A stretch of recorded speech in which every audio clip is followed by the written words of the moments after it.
Can I thank you all very much for coming along to this first Wellbeing Scrutiny of the, I was going to say the season of the civic year. Have we any apologies for absence, please? We have apologies from Councillors Cook, Deacon and Loveridge. Right, so we are depleted. What a shame. Okay. Any declarations of interest? Silence, I'm presuming not. Thank you. Any chair's urgent business, folks? No? Ask yourself. I'm trying to think. No, I can't bring anything. No. Okay. The minutes of the last meeting held on the 26th of April. I wasn't here, so can I ask those of you that were, are you happy that they were a record of what happened? Great stuff, I'll sign those. Which brings us to item 5, the Acute Services Review. Kevin, can I welcome you to Scrutiny? Thank you very much for coming along. And the floor is yours, basically. Okay, so thank you. Just from the outset, I'm happy to be interrupted as I go through these, if that's helpful for you. So the Acute Service Review is, sorry, it's a bit loud, isn't it? It's one of 7 work streams within the Devon STP. Today's presentation, you can see the 7 on the slide there, is to update the committee on the recommendations arising from the first phase of that review. So get the technology right. Okay. So the context for the review is one of increasing demand. There are significant workforce challenges, I think, at all levels and for all professions across the 4 acute hospitals in Devon. And I think it's important for the committee to recognise that that is a very real issue at Plymouth Hospitals Trust. We have significant gaps in doctors' rotas, nurse recruitment is an issue, and therefore we tend to have very heavy reliance on temporary workforce, agency, bank, and so on. And I think that's pretty much the picture across the 4 hospitals in Devon. The background to the review, we held a series of workshops over the first 4 months of the year. And those workshops included clinicians from 4 hospitals, a range of professionals, and where appropriate, we invited members from special interest groups. So, for example, the Stroke Association attended all the stroke workshops. And we also made sure that the representatives from Health and Wellbeing participated in the workshop. So we tried to be as inclusive as we could whilst we were talking about some fairly difficult issues. The aim of the workshops was to try and describe what we called best care for Devon for the particular reviews.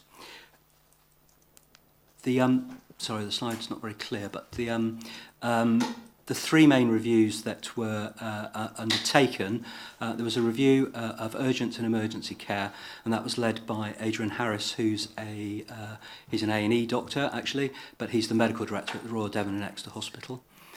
Stroke was led by George Thompson, who is the medical director in North Devon, and we reviewed maternity, paediatrics and neonatology as a group because there's so much codependency, and that was led by Rob Dyer, who's the medical director from Torbay.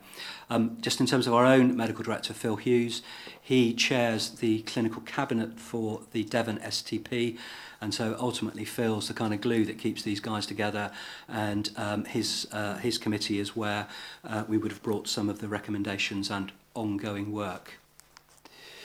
So in terms of those reviews, I'll take you through the recommendations, and where there are things which are particularly pertinent to Plymouth, I'll make sure that I bring those out. So for urgent care, no surprise here, the recommendation was to keep emergency departments at all 4 acute hospitals. And I think the reason for that was a mixture of things, but the geography played a very important part in that decision. I should say, though, that we did give serious consideration to closing the smaller emergency departments overnight. because we were trying to deal with workforce issues in a range of specialties. But in the end, if you look at the travel times, so the average travel time from North Devon to the RD&E would be over 70 minutes, so outside an hour, so that's unacceptable in an emergency situation. And if you look at South Devon, annually 13,000 patients attend their emergency department after 10 o'clock at night. So not having an emergency department in Torbay overnight would have caused a significant burden, particularly for the Royal Devon and Exeter Hospital. So we've decided to maintain the status quo, but unfortunately that doesn't take us away from some of the issues that for some rotas associated with accidents and emergency, and particularly the medical take, there are still workforce challenges, and we need the hospitals to work together to try and solve some of those matters, and that work is ongoing. For stroke, in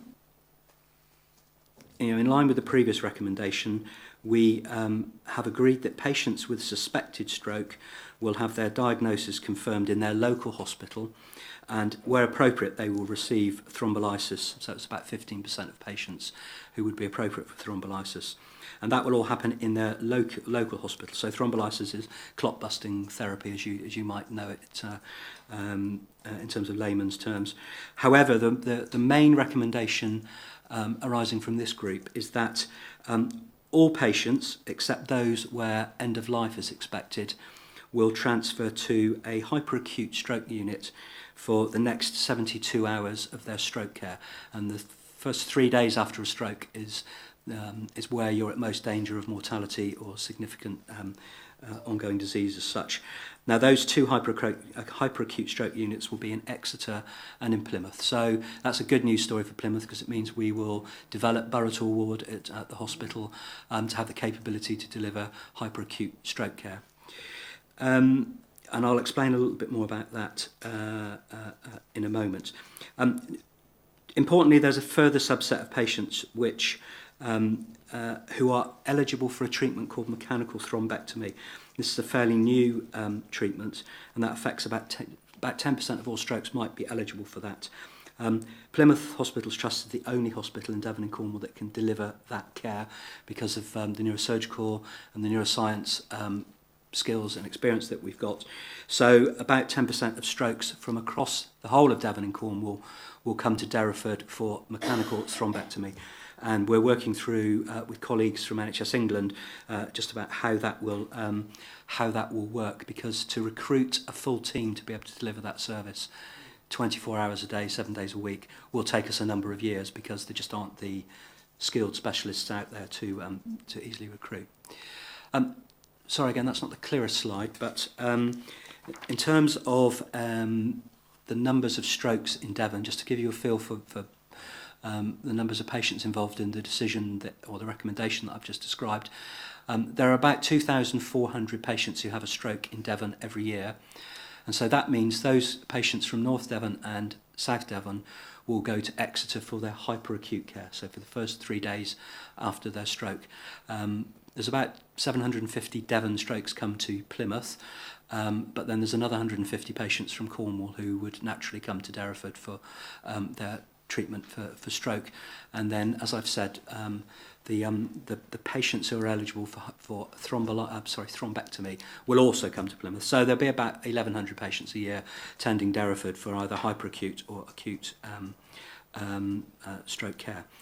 The reason why the HASU component is important because you get a higher level of medical supervision alongside with a much greater input from nursing and therapy staff. So the ratios, and I'll skip 2 slides because the next one doesn't really tell us anything. If you can see that, those are the nationally agreed and recommended ratios of staff to the numbers of beds as such. So that will mean a significant increase in nursing and therapy input to stroke care at Derriford, and we will also ensure that there are twice daily consultant ward rounds for the patients in the hyperacute phase, and there will be a daily ward round for all other stroke patients at Derriford. So they'll see the consultant who's supervising their care.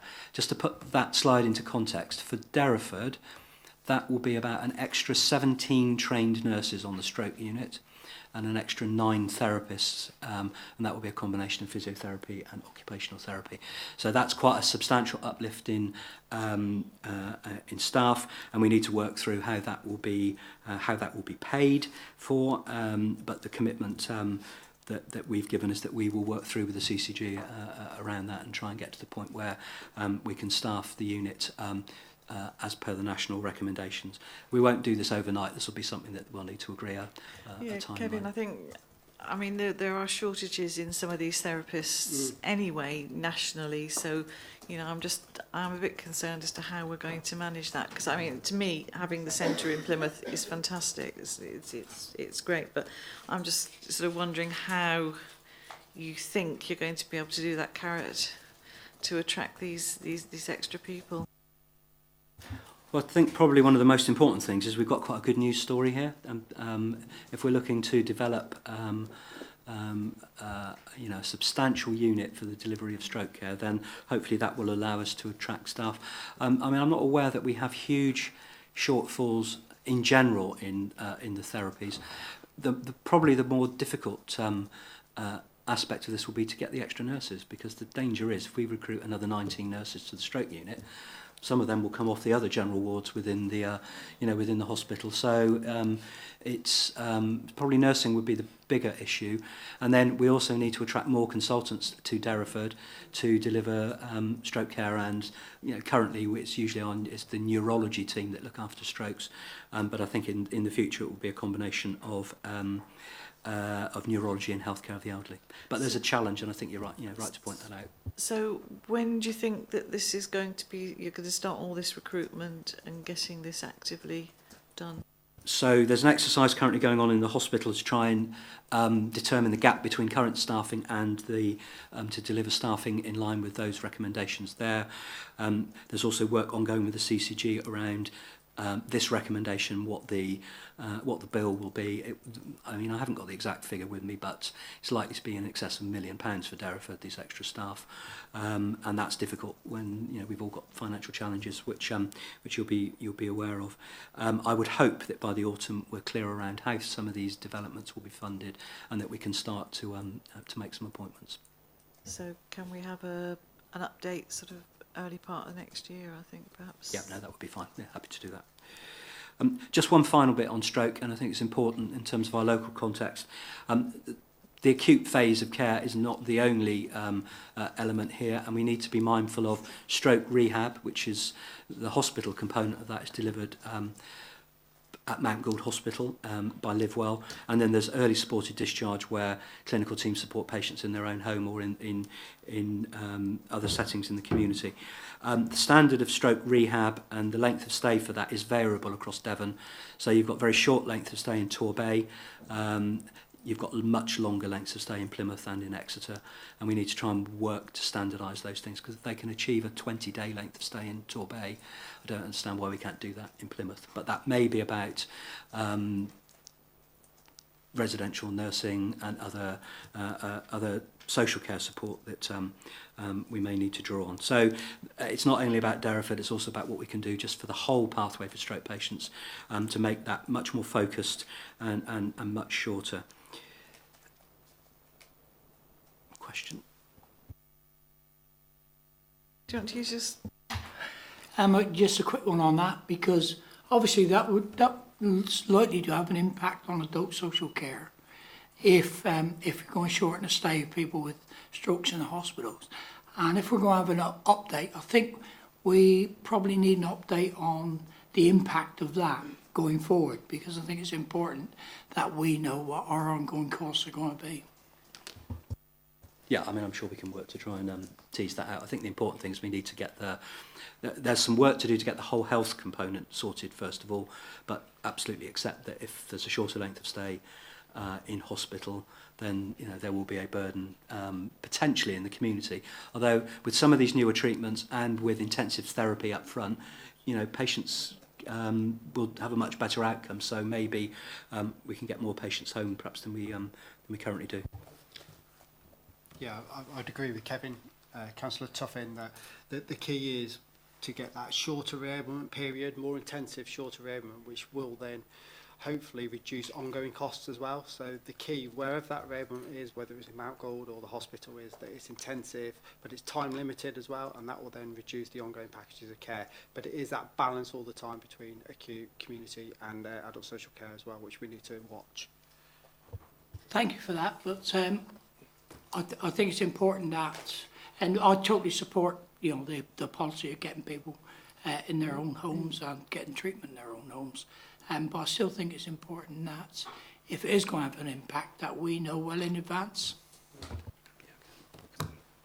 Yeah, I mean, we can try and work through what that is. I mean, we know the numbers of strokes in Plymouth, so we may need to look back over time just to.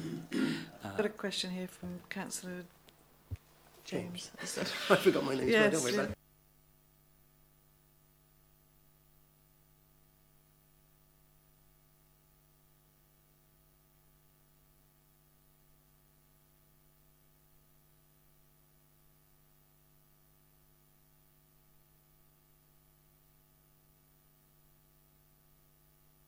Did you hear me all right? Sorry. Yeah, how confident can we be that we have the right quantity and quality of workforce, you know, that have the right skills to deliver the service? So I think the answer to that is, I mean, we work every day to try and make sure that the rotas, the nursing establishments, the numbers working in the emergency department or on the medical take are adequate. And actually those areas get prioritised within the hospital. So for patients being admitted, perhaps from at home by the general practitioner, and they need to be admitted, we call it the medical take, you know, where they might have had a heart attack or whatever, then we always make sure that the medical assessment unit, which is where most of those patients will end up before they go into other wards in the hospital, have the highest numbers of staffing. So there is a juggling, you know, it's a casual word, but there is quite a juggling exercise that goes on every day to make sure that the priority areas are staffed. I mean, we're constantly looking to recruit to these areas, but I think going forward, and we're kind of alluding to in a number of these reviews, we need the hospitals to work together to try and work out how they staff these important services. In the past, we've competed over staff, and I think we've got to take a more global view as to where we need to recruit and how we recruit and what the job is on offer, and we need to make jobs more attractive for people. There's huge numbers of junior doctors who are choosing to take a period of time out of training now, and we need to offer attractive jobs for those that gives them perhaps some flexibility to not dive straight into a career path that you know, the current expectation is. So I'm waffling a bit there. I mean, we work every day to try and make sure that these areas are safe. There isn't a magic wand. If there was a magic wand, I guess we'd be waving it. Thank you for that. Yeah, I accept what you're saying in actual fact, but it's all supposition at the moment. I'm not sure in my own mind that we have the quality and quantity of staff to do this at the moment.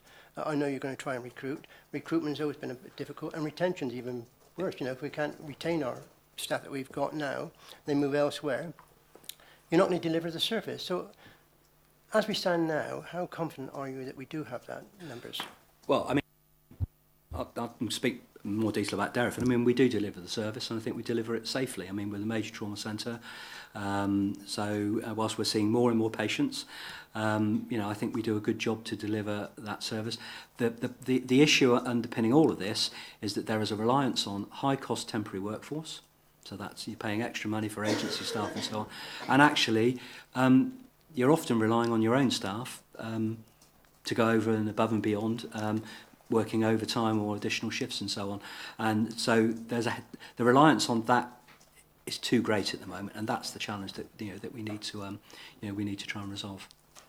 Thank you for that. I could ask you many questions, but I'll perhaps see you later on. Okay. Thank you. Okay. I'm conscious of time. So in terms of maternity, paediatrics and neonatology, as I say, we looked at those three reviews together because of the interdependencies. Largely, we aren't recommending any substantial change to the current configuration of services.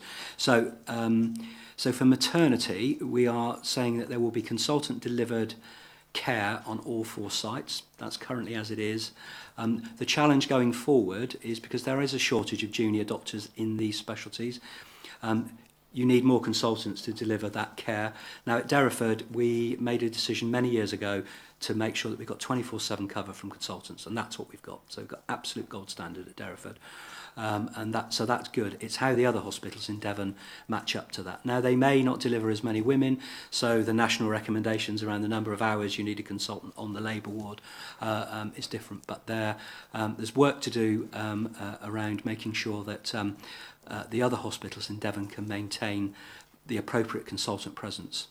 Now, the one recommendation that we've made for maternity is that midwifery-led units are developed on all of the acute sites, because there's good evidence nationally that that's a preferred model from women, and actually you have less intervention if you've got a midwifery-led service rather than a consultant obstetrician-led service. So less cesarean sections, less forceps deliveries, so on and so forth.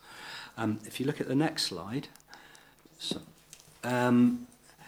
sorry if you can't see that, but at the top chart, the left-hand bar as you look is England, okay? And you'll see the middle chunk of green, I think it says 49% on there. And in England, 49% of women deliver on a midwifery-led unit in their local hospital. In Devon, I think it's the little green box on the right-hand side underneath where it says reality. I don't know why we chose that. It's 9%. So there's a complete disparity between the pattern of delivery in Devon to that elsewhere in England. So our recommendation is that midwifery-led units are developed in all 4 sites. We'll need to do that at Derriford. We don't have a midwifery-led unit at the moment. And I can't give you a timeline on that, but we've got ongoing meetings. What that means, though, is that we don't feel able to support the freestanding maternity units that are also present in Devon. So there are 4 units which meet that criteria. There's one at Oakhampton, one in Tiverton, one in Honiton, and one in Newton Abbot. And I think over time the staff from there will need to perhaps migrate to the midwifery-led units. I think the freestanding units in Oakhampton and Honiton have closed over the summer, and I don't know the background to that, but it may well be issues around staffing and so on. Plus, we're openly talking about this change now as well, so that sometimes becomes unsettling for staff. So that's created some interest in other parts of Devon. I think the story for Plymouth here is that we will develop a midwifery-led unit over a period of time at Derriford, and hopefully that gives women more choice in terms of the setting for their delivery. And then again, in our own context, we've got 24/7 consultant cover, so I think that's helpful. For neonatology, again, there's neonatal units in all 4 hospitals. Derriford is the tertiary neonatal centre, so the sickest children in Devon and Cornwall come to Derriford. What we do need to do, though, is to address the junior doctor issues in paediatrics and neonatology, and one way we can do that is to appoint more advanced neonatal nurse practitioners. Now, Derriford already has a programme to appoint advanced neonatal nurse practitioners. We need the other hospitals in Devon to do that. Some more good news for Plymouth from that, because Plymouth University train these staff on that course, so they offer that MSc programme. So that's good. We've got a local programme that's fully accredited to do that. I've pulled together a bid to pay for the university component of training enough nurses so that we've got enough ANMPs to solve this staffing problem. But that's not something that will take 10 minutes. It's going to take a number of years, because we've got to train about 20 nurses, and then you've got to retain them as well.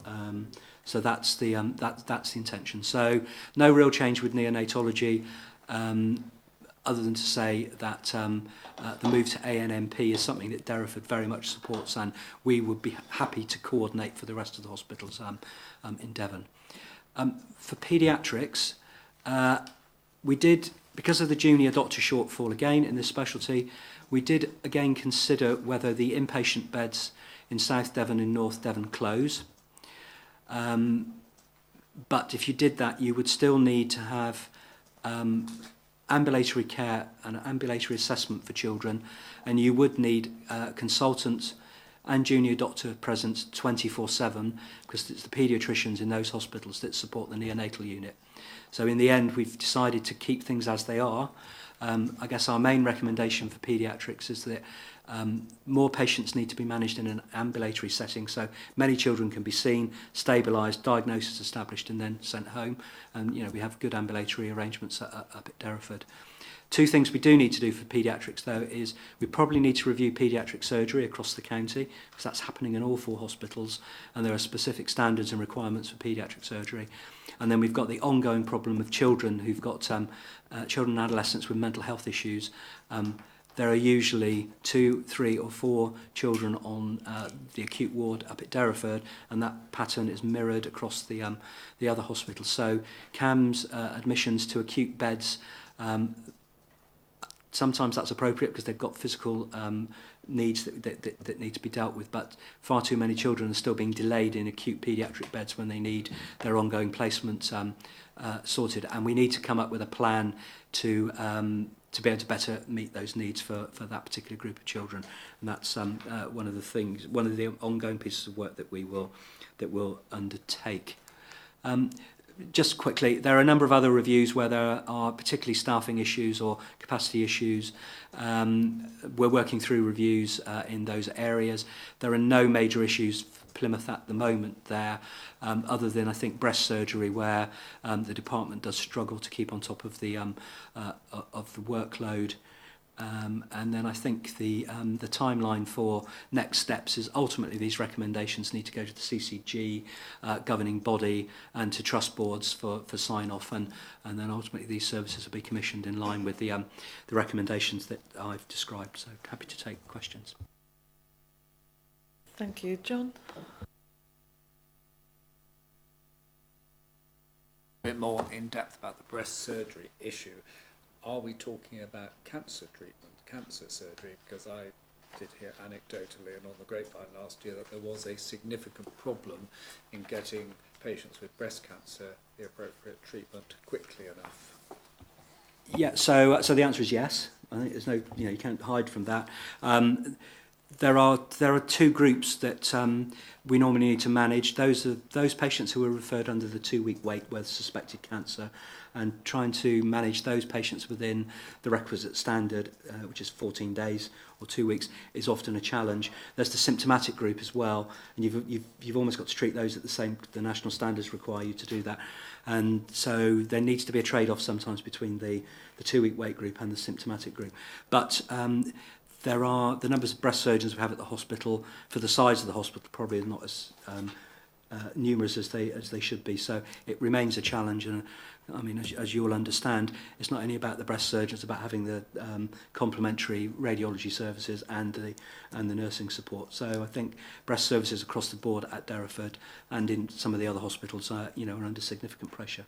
Some of that is born out of the increase in referrals, but we aren't seeing any more cancers. So there's something going on there that we need to better understand as well. Back on that, Chair, I mean, there's 2 issues here really. There's the diagnosis, which needs to be done in a timely fashion to either reassure the patient or not, and then there's the surgery that's required if they have a problem. Which bit is the most problematic? So the burden of outpatients and the diagnostic phase is significant. The other issue that we have at Derriford particularly is not necessarily the waiting times for surgery, but if you need reconstructive surgery, then there is a waiting time issue at Derriford, and we're not able to offer immediate reconstruction, which is something that in certain circumstances is recommended. Councillor Dan, did you want to come in on something? I did, but you sort of asked the question. Okay. Councillor Sparling.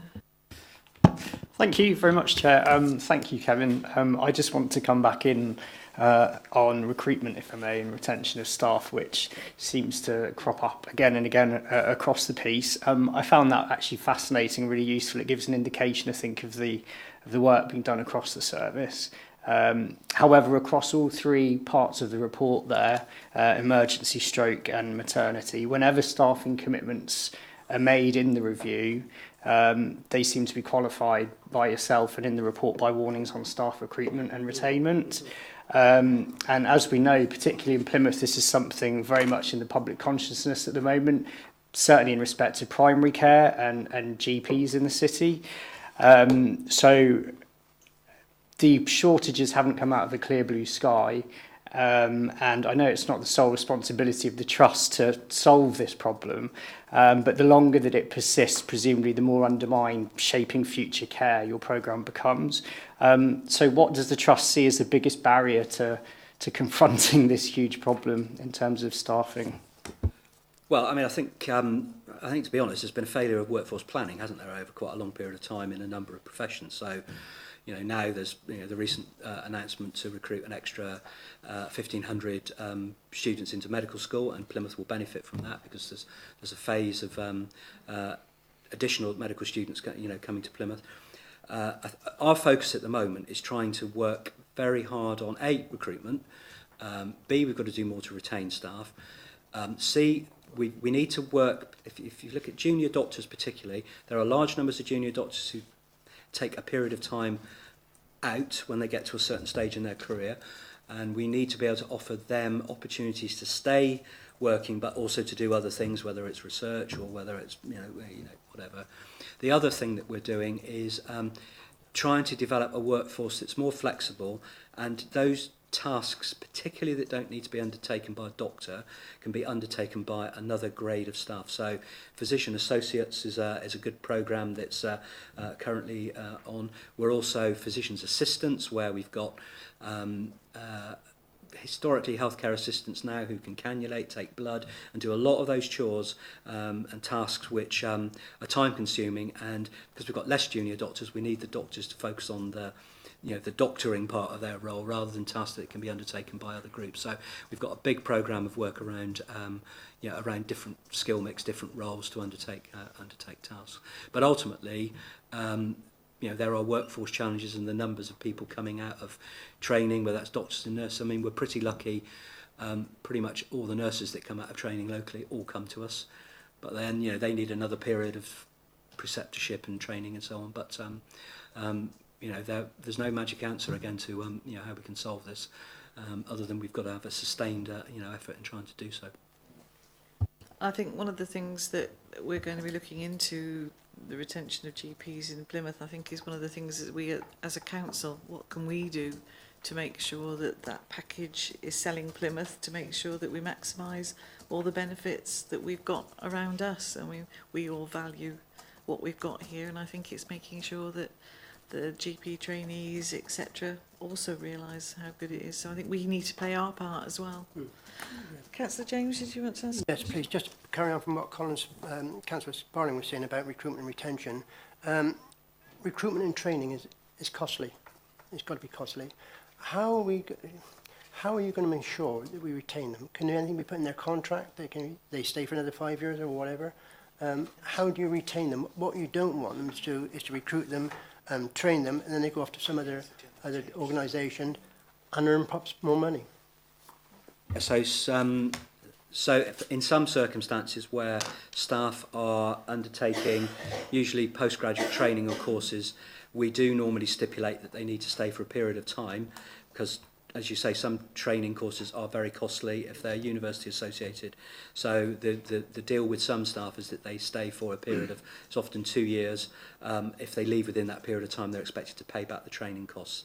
But it's not really about the cost at that point. It's about the time. You've trained someone, you've got them, and you need them.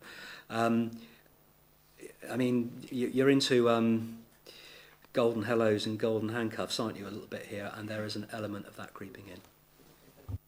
And presumably that's something that we need to put on national government to look at that as well. Yeah. I think that won't do any harm. And again, and interestingly, we've recently we did introduce for particular staff in one area at the hospital a golden hello of several £1,000s. Actually, we've surveyed the staff that joined us in that time, and that incentive wasn't the reason why they wanted the job at the hospital. So it's quite an interesting dynamic, that. Councillor Dan. I wondered if I didn't ask one question. Because you were talking about workforce planning across all 4 hospitals, and do all hospitals have the same retention and recruitment issues? Generally, yes. Okay. but they will. There will be some area. So if you take healthcare of the elderly, for example, it's a good example. We struggle to recruit healthcare of the elderly physicians in Plymouth. Exeter have many healthcare of the elderly physicians. And so if you're confronted with coming to Devon for a job, you can go and work in a department that's well staffed, or you can go and work in a department that's going to be quite hard work. You know which choice you're going to make. So my next question is then, I mean, I don't know whether you've done this, or can we recruit as part of a sort of a hospital consortium, so that where you've got hospitals with an overcapacity of staff, if you like, where it's easier to get, they can sort of get seconded to other hospitals for perhaps 2 or 3 days a week, because then they would be paid at a proper salary and there wouldn't be agency or locums, and they'd have more ownership. Because part of the issue of the South West is that, you know, certainly with the GPs, that when they come to Plymouth, there's nowhere else locally where they can easily move in terms of a career progression. So it's doing that workforce progression across a number of hospitals and not just in one place, or is that too complicated? No, I think we are, one of the responses to this, these kind of workforce issues that have been left a little bit in the air, which you know, I think you've all recognised, is that we need to perhaps recruit as a healthcare system in Devon, Yeah. rather than as individual hospitals. So, for example, on Friday, there's a number of us going to South Devon because they have a particular problem with histopathologists, and it's probably most sensible for Derriford to recruit staff and to provide a service into South Devon. That's probably the quickest way to help solve that problem. So I think what you've described is the kind of future that we'll need to go down. Right, thank you very much. Sue, can you turn your mic off? Oh, yes. Sorry. Thanks. Okay, thank you very much indeed, Kevin, for coming along this afternoon. We do appreciate it. I think it's increased our knowledge about what's happening up in Devon and throughout Devon generally. No doubt we're going to need an STP update at some time. But I think today we're basically saying that the committee notes this report and the recommendations from the review, and agrees that further information on the consultation and final proposals should be provided to the committee, and will say when appropriate. But I think, you know, to me the exciting thing is the midwifery-led care stuff. I mean, I can certainly remember going on trips around the country trying to find a good system back in the, it's got to have been in the 80s. So it'll be good to find something that works this time in Plymouth. So thank you very much indeed for coming along. And you're welcome to stay if you wish to, or you're welcome to go because you're a busy person. Sit through it. How you're a sit through? That's not nice, is it? I don't know. Craig, welcome. You've got a nice new fancy title there, haven't you now, with all these bits and pieces that you seem to be accumulating in your job description. So it's a development opportunity. I just thought it was overwork. So are you going to give pass on the information, please, about the accountable care delivery system? Wow, that's a big title too, isn't it? So this is a really early introduction to what is a fairly new and evolving policy piece of work, really. So it is very much a taster. I think it can appear quite conceptual at first, but it really is significant about how we develop integrated care going forwards as well. We've made significant progress in integrated care, but we feel we need to go further and faster, as Tracy would say. And that's apparent from some of the presentation that Kevin's just done as well, certainly around the workforce, where we need to think quite differently and think as a wider system rather than just in existing organisations, really. So please ask questions as I'm going along, because as I said, it can appear quite abstract and conceptual, but it is important for this group to understand as we're developing this. So what is an accountable care system? So the 5-year forward view, when it was published in October 14, talked about meeting the triple aims, which is improving population health, the quality of care, and making sure that our health service is more efficient. And that talked about developing new models of care. And new models of care, the way that we organise services in particular, would be a contributor to delivering that vision, really. That then evolved in terms the 5-year forward view, the next steps, which was published in March 17, which put forward this notion of accountable care systems. And out of that, there was 8 early adopter sites mentioned, of which Devon isn't one of those, but lots of areas are still developing accountable care systems. So Simon Stevens has called this, we are about to embark on the biggest national move to integrated care of any major Western country, and these accountable care systems will be that vehicle for delivering it. And the definition which we've put there is from the 5-year forward review refresh, which is an evolved version of an STP. So it builds on an STP. And an STP is very much about collaboration in particular, and how we work differently as well. And for me, the key bit of that phrase is how the system takes on clear collective responsibility for resources and population health, how we work together as a system to address those challenges for better coordinated care. So you will also note as we're going through this thing, we talk a lot about accountable care systems, but then into something called an accountable care organisation.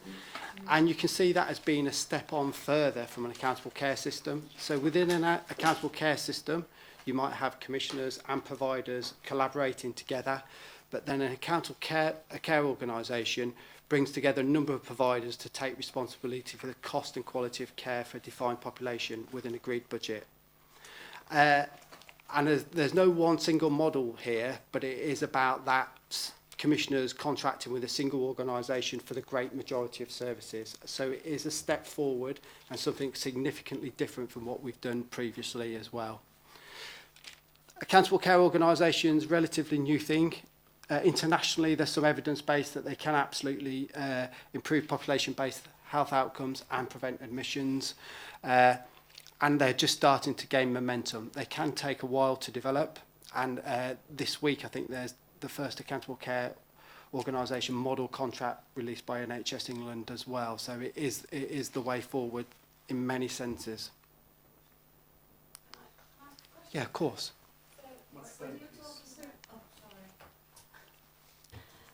So when you're talking about having a single commissioner, does this mean you could have a single large organisation who would then manage smaller providers underneath?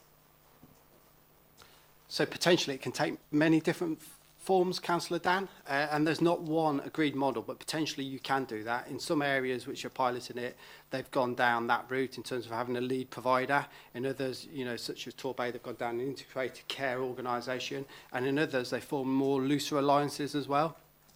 So there's not one agreed model at the moment, and it's for each system to find their way really, and that robust business case to say, why are you doing this, what's the cost benefits, what's the population health outcomes is really important as we go forward on this journey, and that's where you probably would want Scrutiny's involvement, I would have thought. So before any delivery model was decided, it would come to Scrutiny so we could have a look at the different delivery models. Is that how it would work?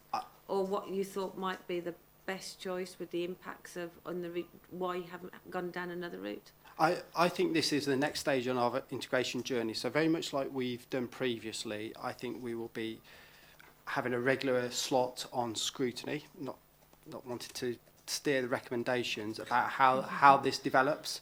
And I think you would want to see those checkpoints in. That's the way we did it on the integration journey. It feels absolutely appropriate to do that. The Health and Wellbeing Boards asked for a similar overview as well, so there's probably some collaboration between these two bodies.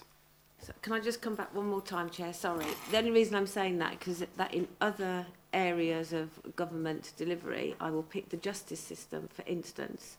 They went down that route and some of the checks and balances haven't worked because it's been a big provider and you may have different conflicting interests, profit versus delivery. That's a tough in. So I think the fundamental difference here is certainly, you know, that NHS status and NHS body is really important for any system, and all the accountable care organisations that emerge in are based around an NHS body looking to care in for that as well. So that gives reassurance, I think, around that as well.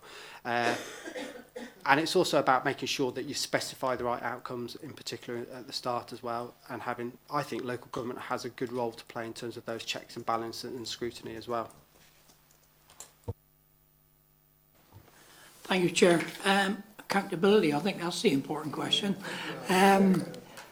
I think if you are bringing this forward, I think at the top of the agenda, I would like to see governance, because I think this is a whole new world.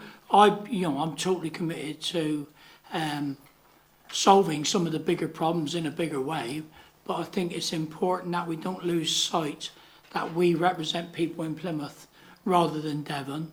And so I would have some concerns about the governance being in place and the accountability.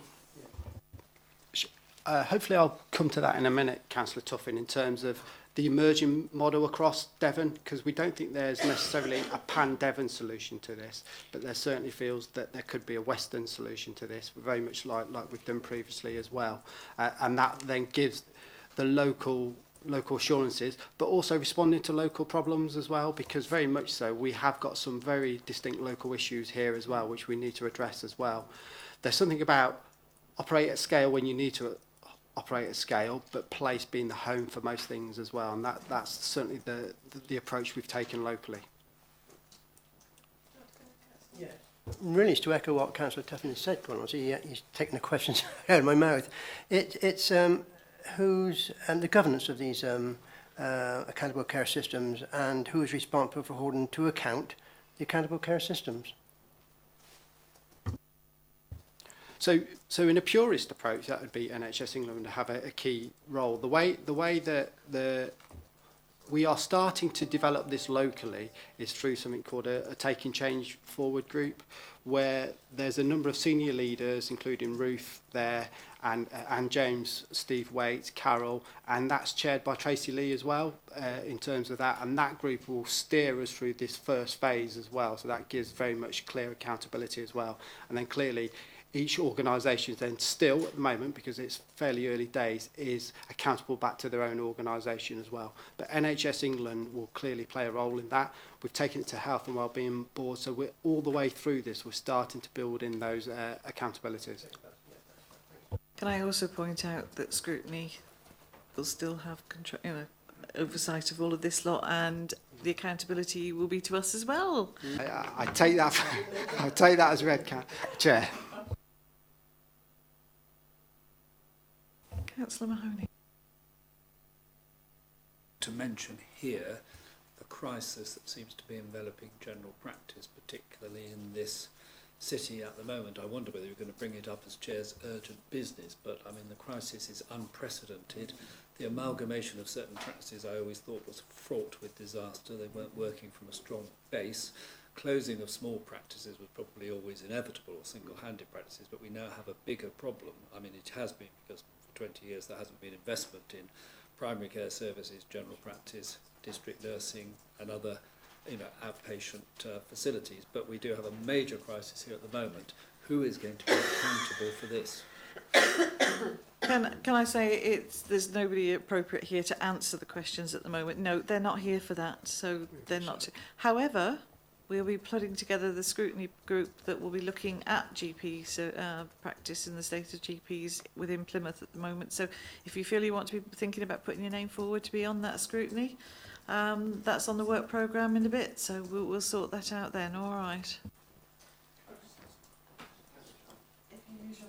I will do. Thank you. Just a quick question, if I may. So it seems to me that at the heart of this drive towards, what do we call them, the ACOs, is multiple organisations coming together, right? So are there some organisations that might be, sort of worthy of being part of such an enterprise, but because of the size of them, they're quite small at the moment, they'll find it a challenge to actually financially be part of, such an evolution? How sort of all-encompassing is it in terms of bringing organisations in? So in terms of an accountable care system, that would be wide, certainly within our patch as well. So you'd have lots of providers there as well, feeling very much part of the system. Because if you think of something around urgent care, there's many different component parts all the way through, but in terms of accountable care organisation, it's usually the larger providers, the NHS providers, who are taking forward most of these developments in that sort of sense as well. That doesn't preclude other partners joining, but the experience to date is it's those large health providers who are absolutely being those accountable care organisations.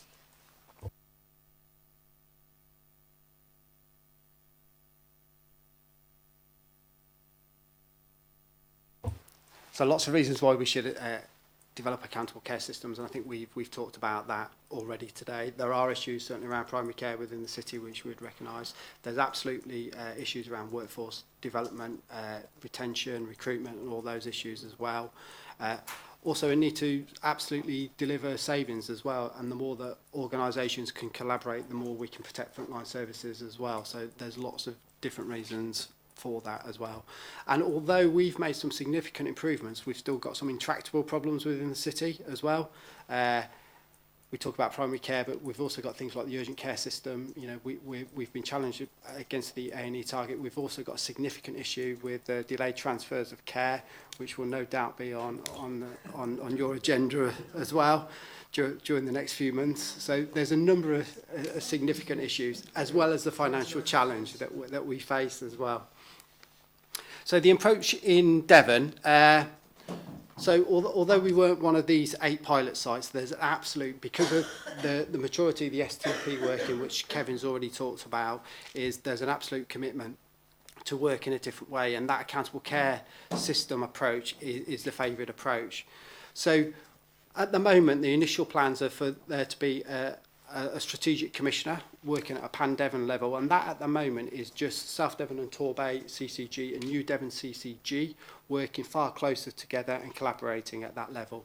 And then there's a question about then how local authorities are represented and play within that wider body as well. That within that strategic commissioning, there'll still be place-based commissioning functions as well, and that's a model that is absolutely emerging in the Western footprint. And then it says a number are yet to be defined, agreed, of accountable care systems across wider Devon as well. But there is a really clear emerging Western ACDS footprint, and that's what the planning assumption is at the moment. And then an accountable care system for mental health service, absolutely for specialist mental health service as well, where you need to do things clinically safe at scale. That's an important area which we've covered in Scrutiny in the past as well. So locally we've established something, as I said, the Taking Change Forward group, which is led by Tracy Lee with all the system leaders on. 2 or 3 initial meetings to scope this thing out, see if there's an appetite, and now the next stage is to really seriously start planning about how we get this thing established, and then the plan going forwards as well. And as you rightly point out, Councillor Dan, those business cases and checks and balances that we need to work through. So we really think that we need to establish a programme team to actually drive this forwards, and then we can share those sort of plans with both Scrutiny and Health and Wellbeing boards as we're going through this. And then there's just some questions for the board. Thanks very much, Craig. Any more questions? Ian? A quick one, if I may, Chair. Yes, integrations does work, and I fully support it, and we've seen it work in our case. But I have a little bit of a concern about the democratic process involved in this, because it comes across as officer-led, if I'm honest. And I do wonder where the democratic input is going to be in this particular setup. And I know we've got a chance to look at it at Scrutiny, but I raise it now because it does cause me some concern. I think that still needs to be developed as part of this process, Councillor Tuffin, and I think part of the answer is the Health and Wellbeing Board absolutely refreshing itself and saying what role does the Health and Wellbeing Board have within an accountable care system. I think that's a strong vehicle, with absolutely overview and Scrutiny playing that check and challenge role, and that's the local democracy absolutely coming through as well. So I think certainly locally we've got a very strong and active democratic base, so I would imagine that being part of any system going forwards. Councillor Sparling. Thank you. Just to follow up on Councillor Tuffin's point, really, just because it's an accountable care system or called an accountable care system doesn't necessarily mean that it's an accountable care system. And I think for somebody on the outside looking in, it just seems like another layer upon layer. They've just had the STPs. Now there's now it may well be that looking at the report, and I've done some sort of reading outside of this as well, it may well bring tangible benefits. But I think it's just really important to reiterate the point that's been made by Councillor Tuffin and others, that we can't lose sight of that accountability. Yeah, I would agree with the points you made, really. It can appear that as well, but I also see it very much as part of that integration journey that we've been on over a period of time. And this does feel that natural next step as well, to really drive out those, to break down some of those interface issues which we've still got within the system as well. And at a time that resources are fairly constrained, I feel it's the next natural step. I do think accountability is absolutely important through this process, and not losing that place-based as well. And that's what we're keen around, having that Western footprint, very much to have that accountability back to local members as well. Ruth, is there anything you want to input on this? Not really. I think Craig's done a great job of covering it off, but it's just to echo the comments that he's made, that this is absolutely about being place-based in our looking at our commissioning, our strategic commissioning and delivery of services, and really being able to focus on what the population needs are and making sure that the services that we have in the city really reflect those. I think it's a positive journey, but we recognise that there are some points along the way that we need to make sure that we're understanding, and that we're coming back to you and getting your clear steer on all of that. And we are very much aware of that. But I think overall it is a positive step, and it is about what we need for the population of Plymouth and how we make that be delivered. I just think what we have to make sure is it's reactive to what Plymouth needs, and really making sure it's Plymouth-centric. And I think that to me is what's important. Just a quick Councillor James. Yeah, Craig, just a quick one in actual fact. The financial arrangements for setting up these accountable care systems, is there a budget for it?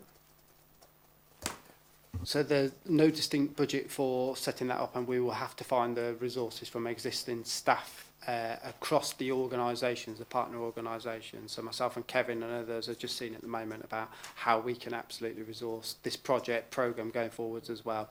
Clearly within Plymouth City Council we've still got the integration team as well, which will absolutely help this. But we've also got a lot of capability within our own organisations that we can draw on as well. So I think we're fairly confident that we've got the skill sets here to develop that next phase, Councillor James. And that won't be at the expense of any other delivery of services? This absolutely has to be about improving population-based outcomes and also improving value for money without a shadow of doubt. Otherwise, we cannot go down that route. Okay, well, we note the direction of travel, and I understand there's an invitation to form a subgroup with the Health and Wellbeing Board to fully understand the impact of the accountable care system. And what I'm going to suggest, committee, is that Chair and Vice sit alongside that and make sure that Scrutiny has its two pennyworth, and then we will report back to you all as it proceeds. Okay, thank you very much indeed for that. Gratefully appreciated, and we'll look forward to the next developments. Thank you. Right, well, next item. Jan and Tam, welcome to our committee. I think it's the first time I think you've ever come before us. I'm intrigued with your title, Jan. Nursing Director and Director of Commissioning, Health and Justice. Can you sort of flesh that out before we start? Justice. So I'm the Director of Nursing and Quality for the South Central part of NHS England, so that's the Thames Valley, Bath, Swindon, Wiltshire, Gloucester bit.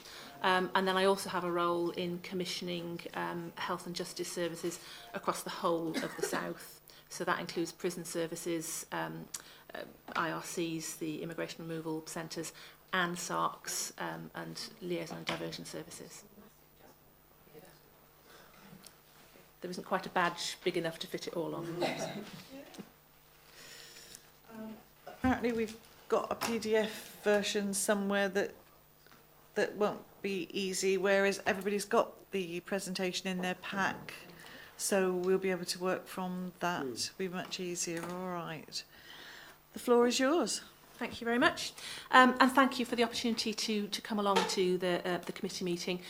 We are in the process of a significant recommissioning of these services. They are often services where we don't get as much engagement, so we're really grateful actually for the opportunity to talk to you and hear people's views today.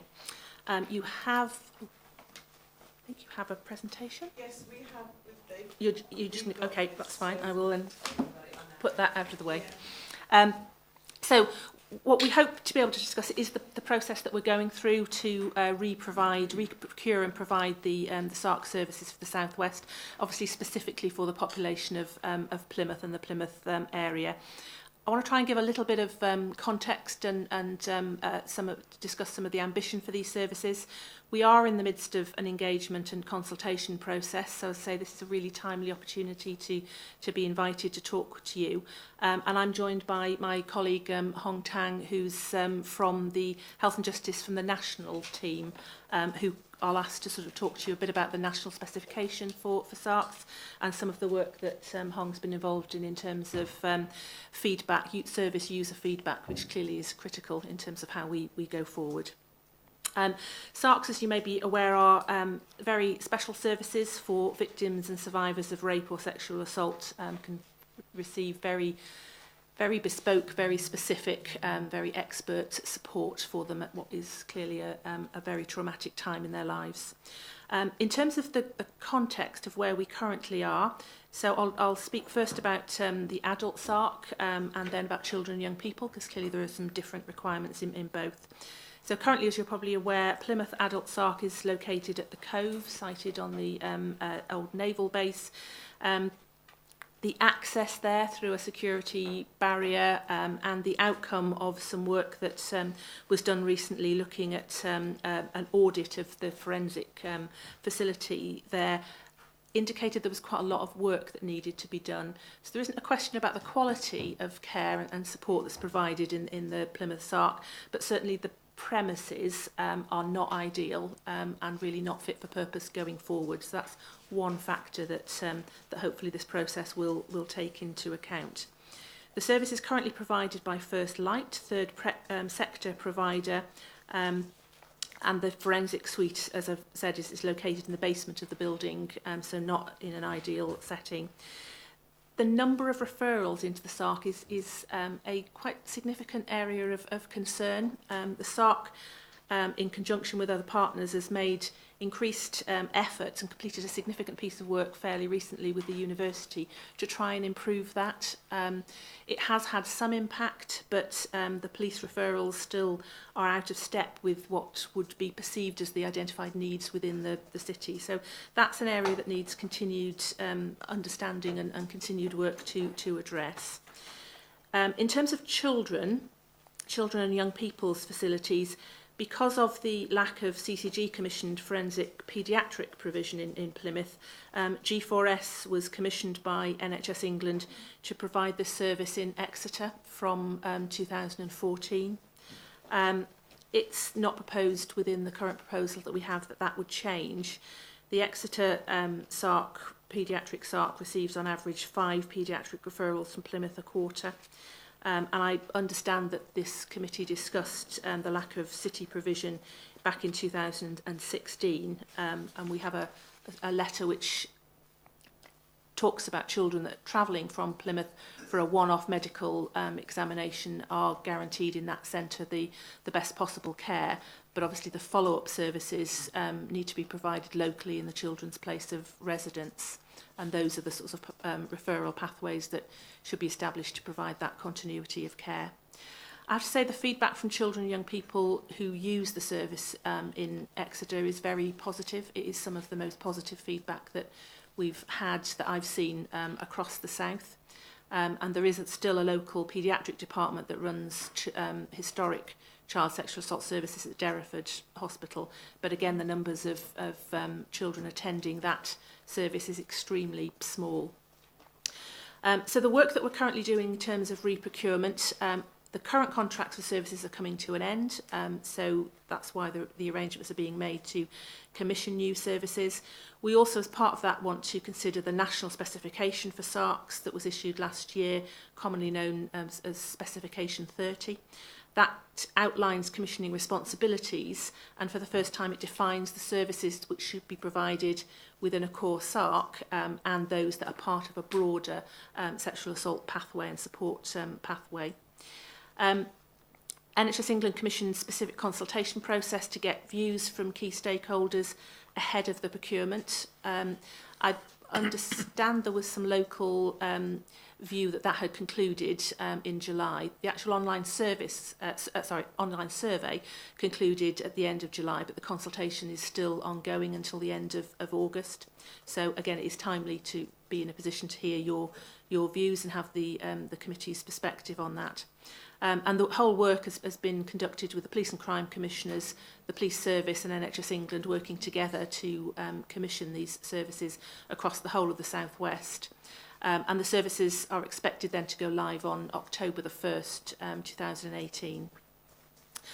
The current practice across South West does show a divergence from this Specification 30, this standard, in quite a number of ways. So the criteria that we're looking at to underpin the commissioning of the services includes core principles such as that they're victim and survivor focused, that we provide equity of access across the region, which currently there isn't in some areas. We seek to offer extended opening times. We still have situations where victims are asked to come back the following day. So we're looking at opening times to address that we meet the national quality and clinical standards and have the right skilled and well-supported staff to support both the existing referrals we've got, but also to offer better access to self-referrals, because we think that's an area that still needs quite considerable development. So the proposal that's being considered is for 6 adult SARCs in the South West, based in Gloucester, Swindon, Bristol, Truro and Exeter. And in addition, it's proposed that Plymouth has an acute response SARC that would be open when needed, although it wouldn't be permanently staffed. So the 24-hour crisis support worker, when they receive calls, the acute response SARC in Plymouth would be opened and prepared for the arrival of the person requiring support. If I can move on to paediatric SARC, so it's proposed that across the South West there will be 2 centres of excellence developed for South West, one in Exeter and one in Bristol. And this would provide specialist bespoke child sexual abuse care and expertise for children across the South West. The service that for the Plymouth population has been operating in Exeter for nearly 3 years, and I've said receives very good feedback. What we're trying to do with those 2 centres is to enhance the service. So we expand the opening times. Currently it only opens from 9 to 5, so we're looking at expanding those opening times, looking specifically to directly employ paediatricians rather than relying on the arrangements with local hospitals or community provision. That across the South, actually, and Hong might comment on the national perspective, having the right paediatricians who see enough cases to develop the right expertise and who are prepared to be engaged in this very specialist work is a real challenge. So our view is focusing it in 2 specific centres, and directly employing those paediatricians will start to address that difficulty. I think the issue of timing is quite key, and therefore we're looking at, within the specification, stating the objective of an hour time frame within which the child would be seen to have a comprehensive single examination, but that follow-up services are then provided locally in the child's place of residence, and that pathways and referral routes are established to ensure that continuity of care. If I can just pause there for a minute and ask Hong just to talk a little bit about that national specification, so you get a sort of sense of what we're trying to achieve, and perhaps some of the user feedback that that you've seen. Hopefully. What's ISBN? Sorry, what does ISBN BA mean as an acronym? It's Independent Sexual Violence Advisors, who are advocates for the survivors. It's okay, because it's throughout this, and I've looked to see what it is. I guessed it might be something to do with advice, but I had...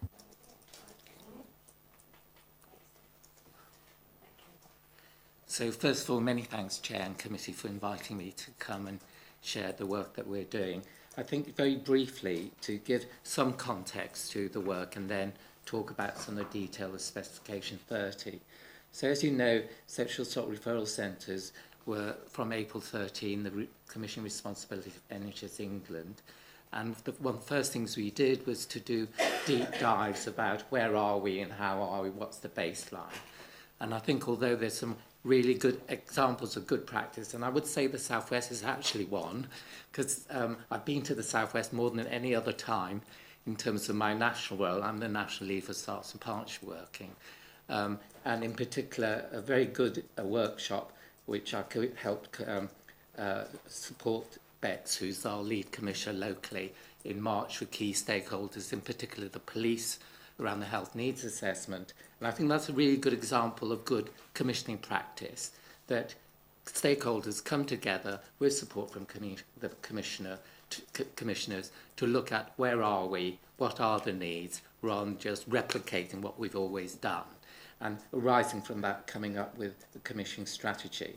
So some of what we've done in NHS England was to develop a specification 30 which tries to give some consistency of approach, expectation around what does good look like, what's the quality that anyone should expect wherever they go to across the country if they are unfortunately abused sexually, and to share good practice. And some of that has led to some of our other work, which I'll talk a bit about before the Spec 30. So I think it's a sign of the commitment of NHS England to SARCs that we've increased the funding from 10 million when we inherited the Commission responsibility 2-3 years ago to now 28 million. And there's also commitment from NHS England's Commission Committee at the time of financial constraints for 4 million recurrent growth to 2020 to recognise that we still have much to do, and there is a lot more to do to improve the health and justice outcomes of survivors of sexual abuse.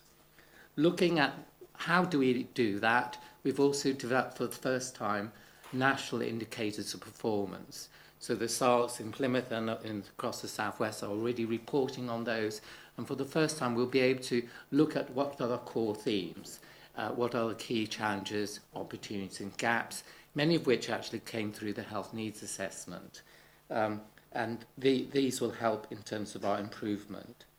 And finally, we've been looking at, and with the commitment of NHS England's Commission Committee, who tasked us to develop a 5-year strategy around sexual assault and abuse services.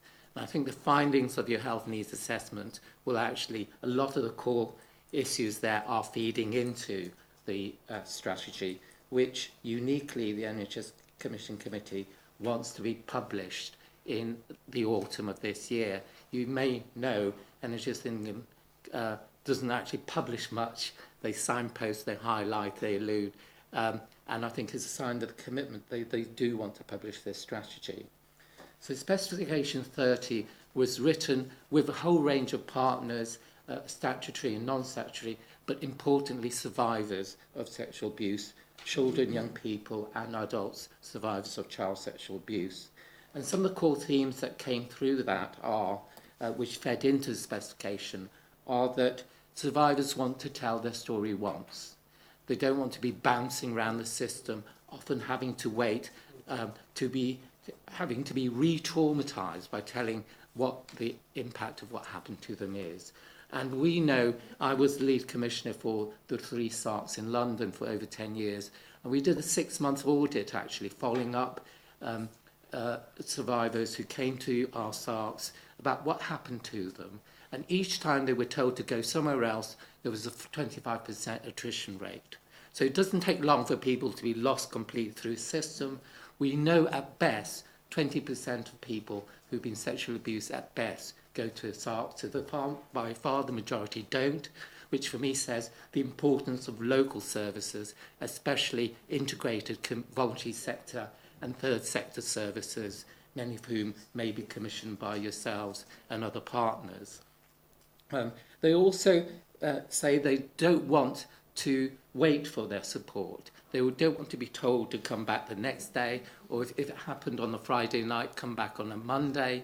They want to get their needs met as soon as possible, as quickly as possible, and then go and get support. And often there is a confusion around pre-trial therapy, but a lot of people think, and the Crown Prosecution Service are changing and revising their guidance around that, so that people can get support to address the symptoms of the abuse that will not interfere with the integrity of their evidence.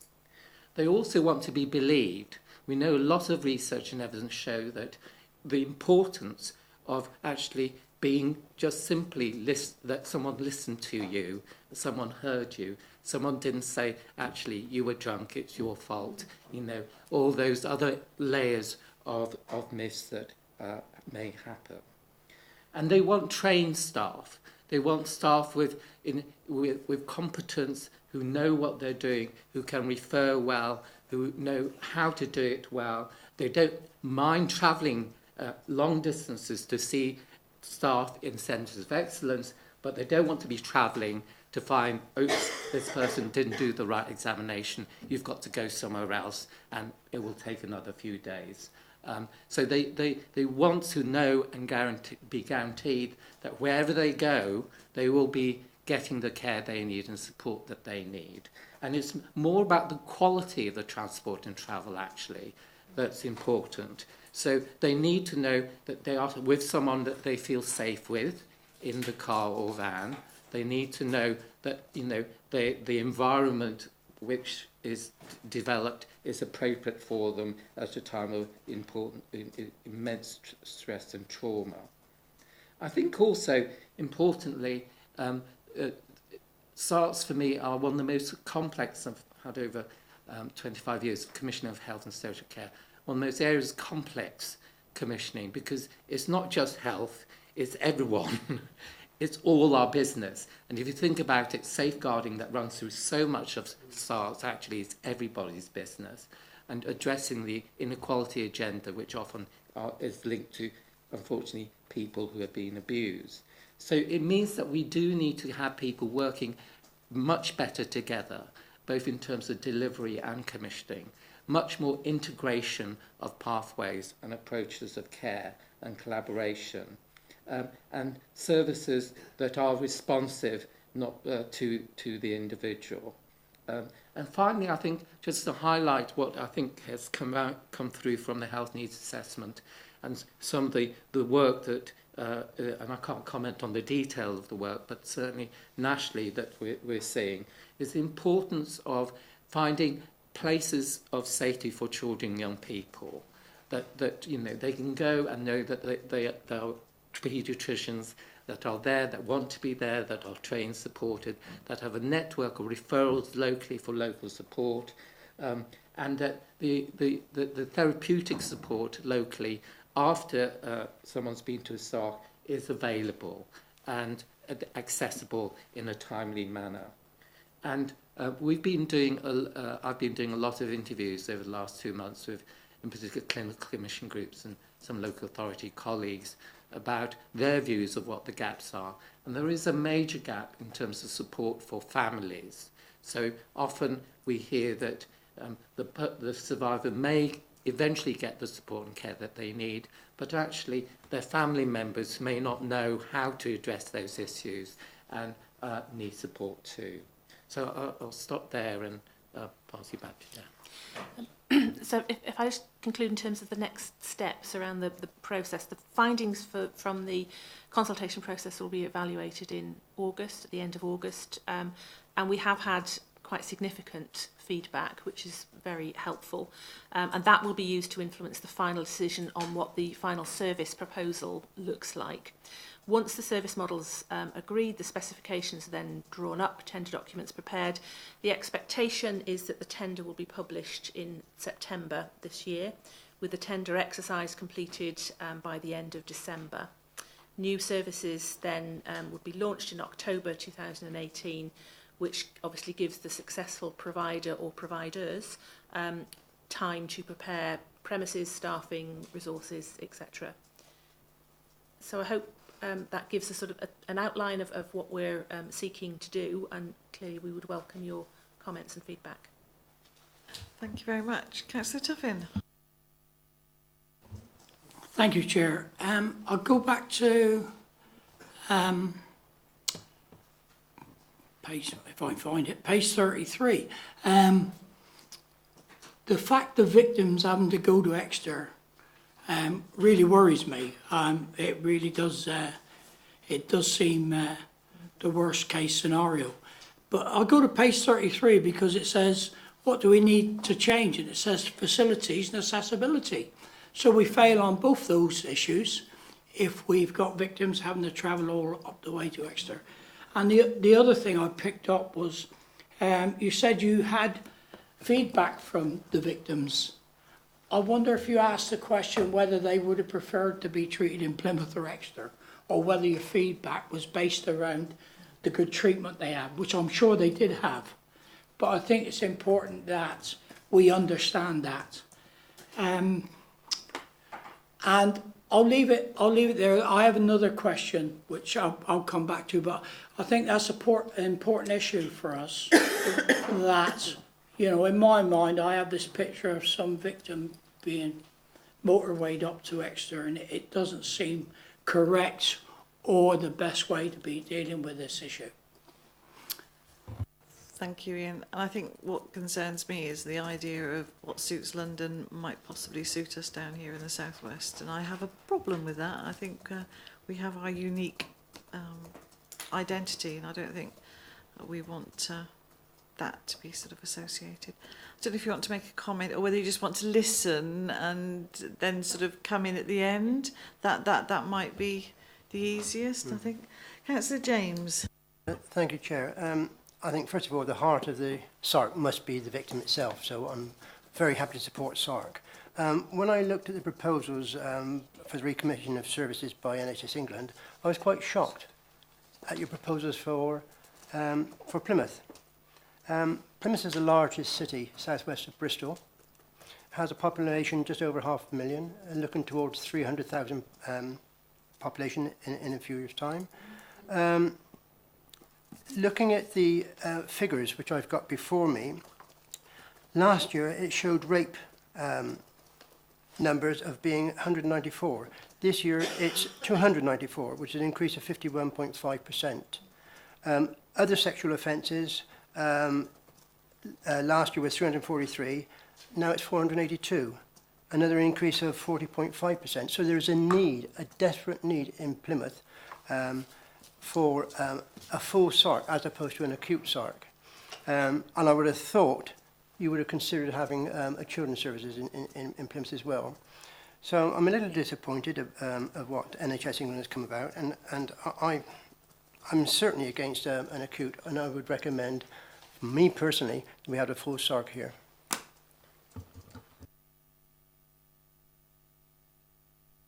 Councillor Sparling.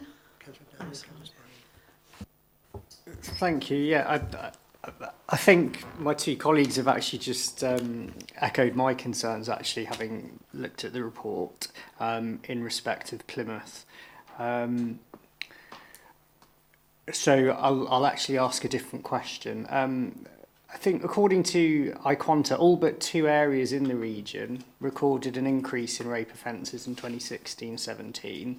And that fits with the findings of the health needs assessment in the pack, which shows growth in both adult and child rape cases between 2014 and 2016, which is a huge leap, 45% in respect of adults. I'm just curious to know, why is this? Is it something to do with reporting, an increase in reporting, or is there something more underlying there? I don't know if you can help me with that.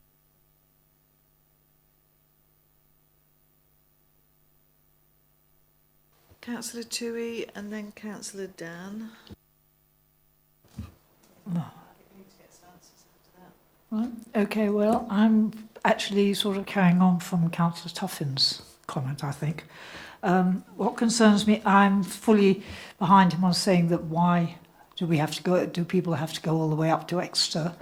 And also not only for the actual incident of sexual violence, but the after effects on both adults and young people of this incident could last for some time. Are they then going to be expected to go for help and counselling in the period after the incident? And that would mean not only the people who actually suffered the violence, but those witnesses or other people concerned. It seems a long way for any long-term care to have to go up and down to Exeter all the time. Do you want to come back on those? There's quite a few bits and pieces that you might feel they'd be useful to help us. Apologies. Shall I take the last one first? So there isn't a proposal that people would continually have to go to Exeter or elsewhere for longer term support. I think Hong talked about the specification, and part of the desire of that is actually for ongoing support that happens in a local setting, local to the person's residence. So there isn't an expectation that people would continually travel to Exeter or elsewhere.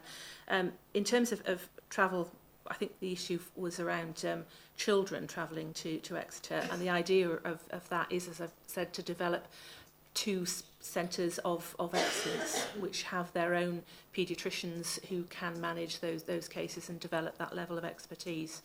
It's not been possible to do that in Plymouth over the last 3-4 years, and that's why the service originally was transferred to Exeter. And what we're trying to do in Exeter and Bristol is to develop that centre of expertise, which is the pattern that's happening in other parts of the country as well, because of the challenges of actually staffing those centres with the right sort of level of expertise.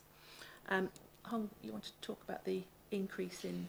Yes, so nationally there has been year-on-year increases in reporting of sexual assault and rape, as well as broader violence, cases of violence to the police. So we've seen that nationally. What we've also seen nationally is that does not translate to more people proportionally going to a SARC. So I think there are a whole range of issues around that, some of which may link to in particular for children, just that it may be better in the better and best interest of a child to actually go home, get some time of rest, and then come back to a SARC. So that may be part of it, and that also may lead to them not coming back as well. As I said, I think there's also lots of issues around myths about and stigma around sexual abuse. Certainly survivor organisations have been very helpful in telling us about their experiences, good and not so good, around how they've been experienced what's happened when they reported, and as I said earlier on, whether they were believed or not, whether they had to go through so many times telling them this actually did happen to me, I may have, drunk a bit too much or whatever, but I know what happened to me. So I think, and unfortunately, there have been also quite a few survivors that said, thankfully not now, but in the past that said, had they known what they had to go through in order to report, they wouldn't have reported. So I think the times are changing, and there's lots still to do to change that. I think also high-profile cases of sexual abuse in the press, the independent inquiry around child sexual abuse as well, and the profile that gives also has meant, and we've seen on TV and other places, much more openness about the taboo of saying, actually, this did happen to me, albeit decades ago. So I think that also may have led to confidence in people increasing reporting.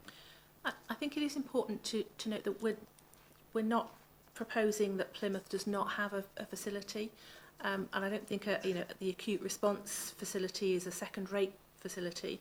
It simply is not going to be staffed on a permanent basis, so it would be a question of a timing gap between when the service was opened, and that's partly about that could partly be ameliorated by setting a standard within the specification that facility has to be available to somebody within an hour, whatever the timescale is felt to be appropriate. Okay, I think I've got to say from my perspective, what I'm hearing from the both of you there, it gives me more reason to think that Plymouth needs a full-time SARC there. You're not reassuring me there at the moment at all. But I suppose really what I want to know is what other agencies have been involved with the commissioning of this service. That's one thing. And what sort of needs assessment have you done to underpin this proposal? And is this service delivery model operating in other areas?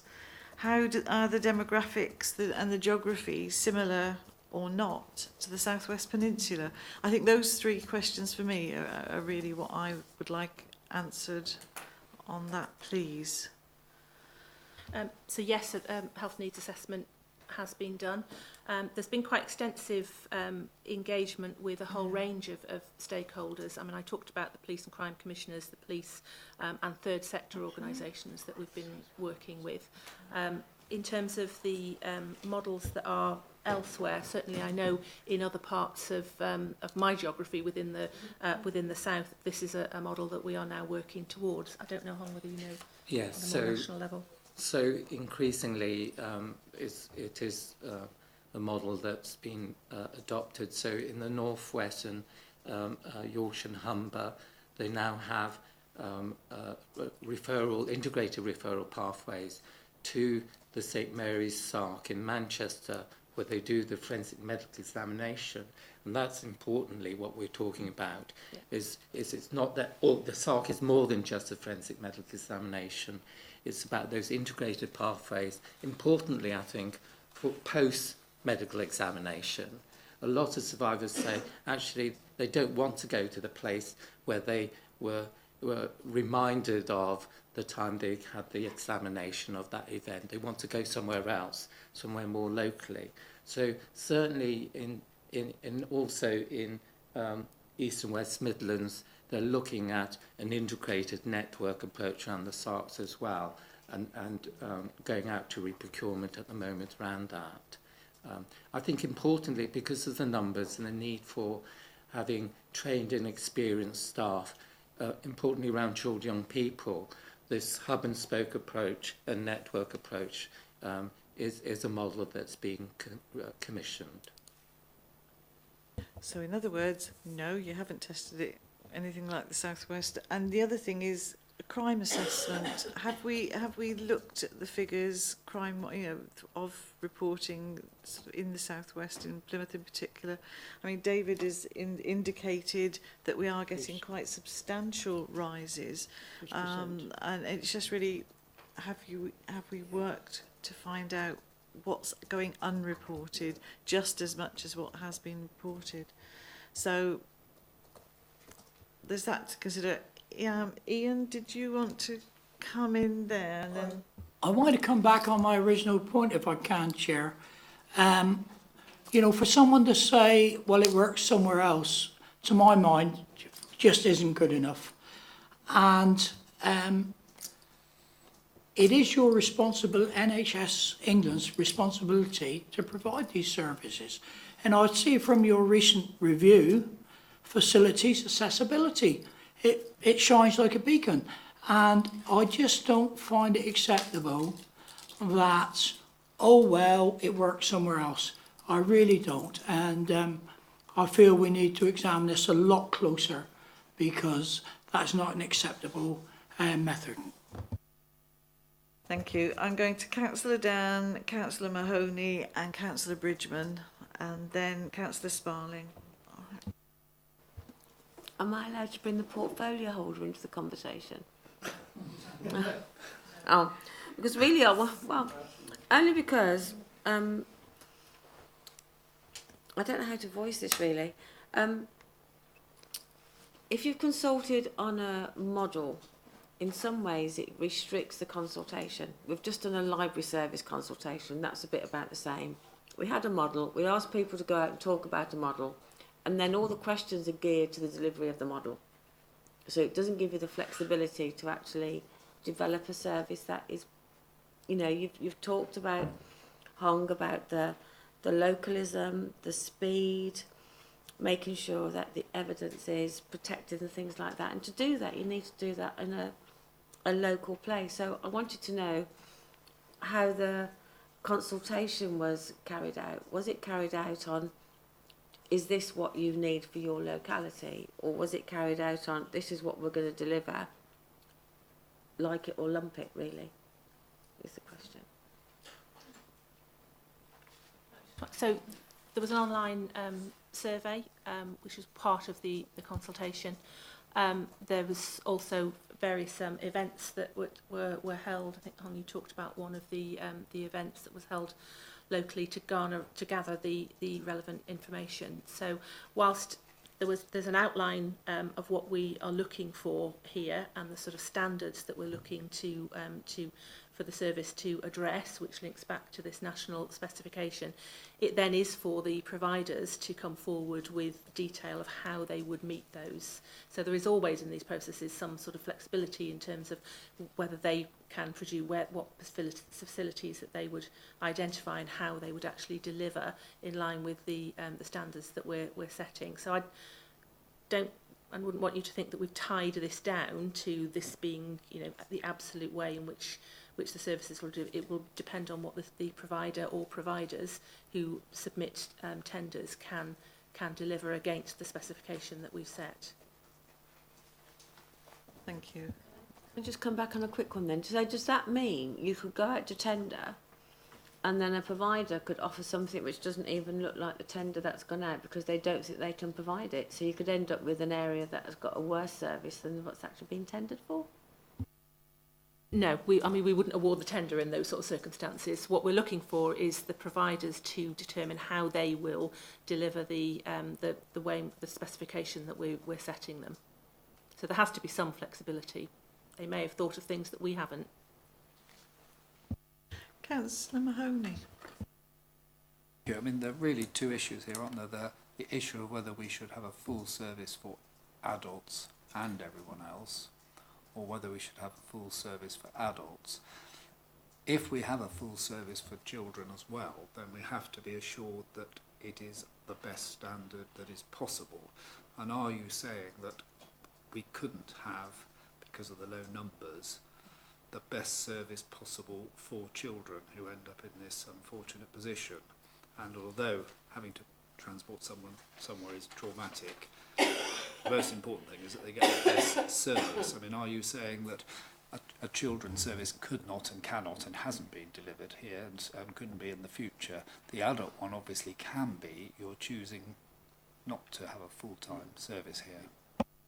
So in relation to the children's service, then yes, absolutely. We don't believe that a centre of excellence can be delivered in Plymouth, with the small numbers that come through to the paediatrics ARC, but also probably more of an issue being the expertise that and the paediatricians available to develop the sort of expertise that would enable them to do that.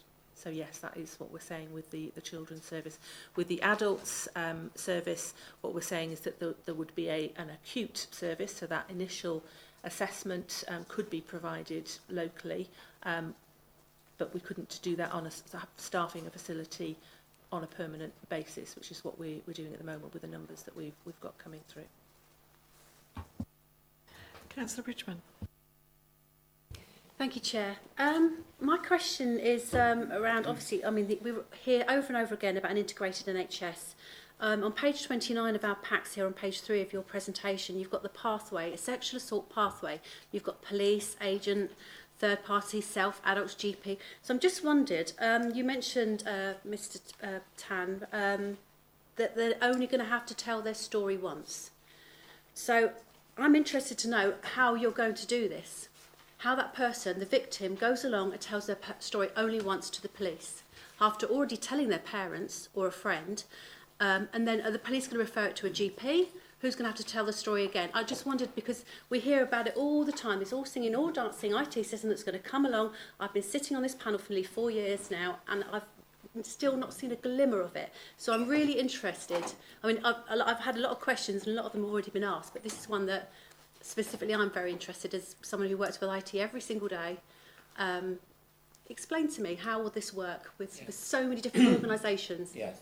So I think the answer is it's obviously a long journey to get to that. Mm-hmm. Your experience well testifies to how challenging it can be. That's what survivors want. I mean, what it does mean is agencies along that pathway coming together, and a lot of the collaborative working that Jan and Bets and other colleagues have been doing with police, with social services, with education, others coming together and saying, how can we reduce the number of times that the child, the young person, the adult, has to tell the story? And how can we look at moving towards multi-agency assessment processes? How do we share information better? How do we come together in case conferences better? How do we do coordinate? I mean, we always do some of that in the mashes, don't we, in terms of agencies coming together. But how do we do it more systematically? It does happen in some places, unfortunately not in England. I mean, there are other models in Europe, in the Netherlands, other places where they do that. I just want to come in again. It's just that I'm thinking now of a child who's plucked up the courage to tell their parent that they've been abused, attacked, and the parent says, right, I'm going to take you to see the GP, I'm going to take you to see the police, and they've got to report it. They've got to sit there, like you said, they've got to go through that all over again, relive that experience, and the police then making a referral to the GP or social services or A&E, and the child has got to go in and relive that experience again. And I just think there's just so many different organisations, and there needs to be, but there just needs to be a clear pathway. I don't want people sitting around, if it was my child, having a meeting to discuss them about which way forward. That child needs help instantly. And I just, as a mother, I just really want to put that across to you. This is something that I've heard about over and over again, integrated NHS, integrated all singing, all dancing IT system. I'd like to see some evidence. Do you understand where I'm coming from? Yes, absolutely. And it's sorry, I get a bit passionate. No, it's important. I think in some places they are working on and refining protocols where that happens. So, you know, it does take a lot of time bringing agencies together with let alone different IT systems, different reporting forms, and you know, moving towards one. It just needs to be easy. Yeah, exactly. For the victim, yeah, especially, and their carers. Yeah. And certainly in terms of GP information systems, as you know, if the summary care record has enough, then that can be shared, obviously, with hospitals and other providers. Can I have an additional? Just quick. One very quick question. How are you going to be promoting this service? Because, I mean, it sounds, in principle, a really good service. I'd like to know how you're going to do it, because when I did the dementia training, I was given a little pin, and people said they'd noticed my forget-me-not. And I just wonder, how are you going to promote this service when it actually comes about? I'm sorry, Councillor Bridgman, I'm going to challenge you on that. You said it sounds a good service. That's not what the rest of the pan... In principle, I said. You know, but, yeah, I think just be a bit cautious there, what you're saying. So, in terms of promoting the SARC, there's quite a lot of awareness programmes that are running, particularly with university students, but in other sectors as well, and with the police, so that people get a sense of what a SARC is, because actually a lot of people don't understand what a SARC is and what it does. There was was it Broadchurch? There was a programme, Broadchurch, I think, which a lot of people that filmed the Dorset SARC. That had the biggest impact in terms of increase in referrals, because suddenly people actually recognise that that's the support you get. You get taken there by the police, you get all your examination done, you get it done in a supportive environment, you can talk to people, you can decide what sort of support you want or don't want, and you can get directed there. And when you get to that sort of support, people already know some of the history, some of the background. So your point about actually information doesn't necessarily have to start from the beginning every single time.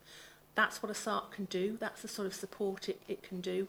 And for a lot of people, you know, they don't actually quite appreciate what it's about. Is it health? Is it police? Actually, it's everything.